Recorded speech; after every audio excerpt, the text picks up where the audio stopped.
মধ্যযুগীয় কালীবাণী এই শব্দগুলোই হচ্ছে সব থেকে অ্যাপ্রোপ্রিয়েট। হ্যালো, এগুলো মানে যে এই কালিদাস না হরিদাস না কালীপদকে একটা বলেছে, বিজেপির কোনো নেতা এর বিরুদ্ধে একটা কথা বলেছেন আপনারা শুনেছেন? লক্ষ্মীর ভাণ্ডার মানুষের মহিলাদের ক্ষমতায়, আর এতে আমি অবাক হইনি।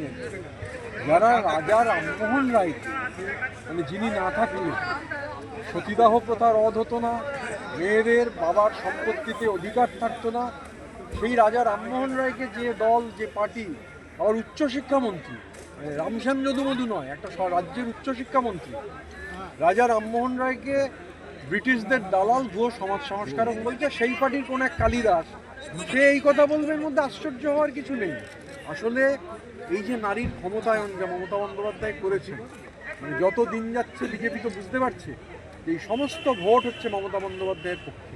সুকান্ত মজুমদার ঝান্ডার সাথে ডান্ডাও রাখতে হয়েছে, মানে এক প্রকার উনি বলতে চাইছেন যে ঝান্ডা যাতে থাকে যেন ডান্ডাও থাকে, তাতে আবার পেরেক এবং পেরেক।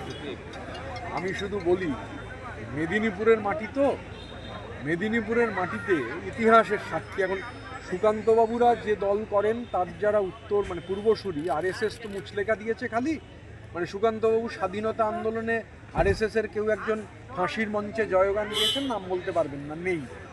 মেদিনীপুরের মাটি, সুকান্তবাবু যেহেতু বলেছেন ডান্ডার সঙ্গে ঝান্ডা আটকাতে পেরে, আমি ওনাকে বলি যে মেদিনীপুরের মাটিতে মেদিনীপুরের মায়েরা তারা বাড়িতে শাঁখ রাখতে, জোরালো শাঁখ, মানে শুধু সন্ধ্যেবেলায় পুজো দেওয়ার জন্য তুলসী তলায় শাঁখ বাজাবার জন্য নয়। এই শাঁখ হচ্ছে মেসেঞ্জারের মতো, কোনো বিপ্লবী